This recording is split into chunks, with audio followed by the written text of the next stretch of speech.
If you ever think about it this way, mothers probably come closer to God than any other role of human being in emulating what he did or does for us, humans in general. Mothers take the risk of becoming mothers in the first place. They bring new life into the world in partnership with their husbands, the child's father, and with God Himself. Just the three partners in new life.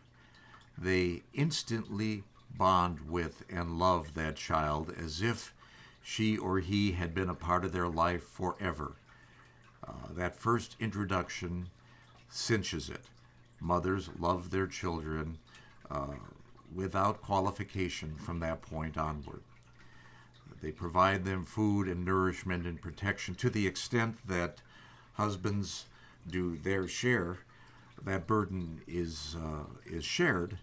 But let's face it, man, mother's role is uniquely suited for infant care, at least in the early going, and remains a most powerful force in the child's life throughout their development. Uh, Obviously, there are exceptions to this, but not really that many when you think about it.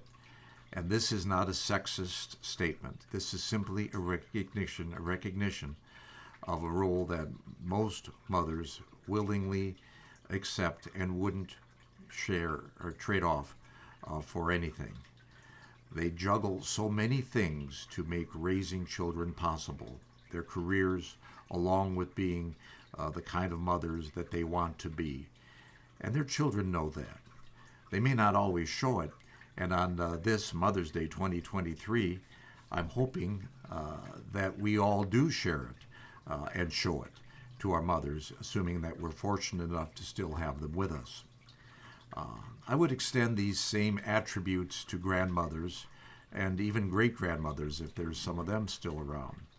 When I see my own wife, who raised our four children along with me, but again, during those years, she was the most important figure in their life. I think they would all probably admit that.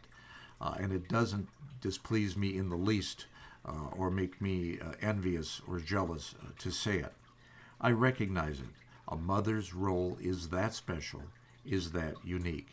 And now, as a grandmother, I see Anne showing up in ways that bring a lot of those maternal instincts back because she loves her grandchildren and lets them know it.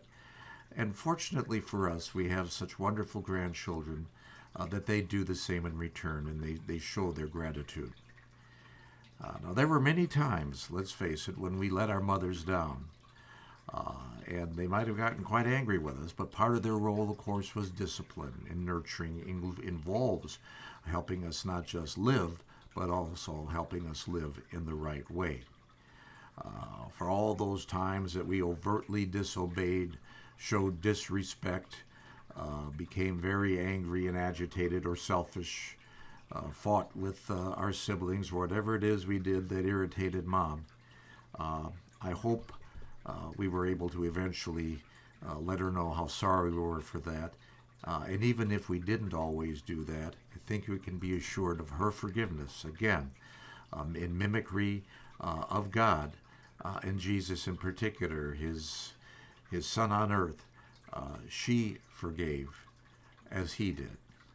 She suffered as he did.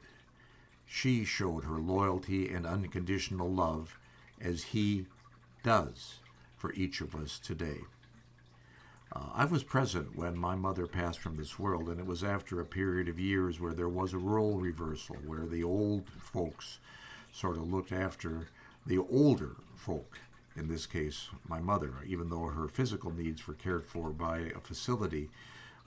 We were there for her, and my sister in particular, making a lot of the decisions she needed to manage her life in the years where she was incapable of doing that. So there was this role reversal going on.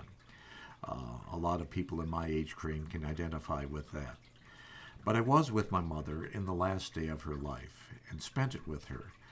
Just the two of us. I held her hand as she gradually grew physically weaker and finally crossed that divide into the hands of God. And when that happened, it wasn't that I couldn't hear her breathing anymore. I knew it anyway because it was a palpable change as that spirit left her and went on to be with the Father. And in that last couple of hours, that last day with her, the roles reversed again. Mother became the teacher, the role model, and the example setter, and taught me, her son, how to die with dignity, without fear, and with profound faith, as she gradually gave up her earthly role for her eternal one. I hope that all of these gifts that we've gotten from our mothers, I've just told you the last one I received from mine, stay with us in some way, whether it's Mother's Day, as it is today as I record, or maybe years later when my grandchildren might look at this. I hope that they will be able to look back at their mothers, my daughters-in-law and daughters, with the same kind of awe and respect and gratitude that I have for my own. That they might look back at their grandma, Grandma Ann, with the same awe and respect that I have for her, not only as my wife, but also as the mother of my children and the grandmother of our 7 grandchildren. As I record, there are 7. Mothers are special. Mothers come closest to demonstrating what it is that God does for us, who, as our heavenly parents, we are sons and daughters of God, and our earthly mothers demonstrate so many of those attributes.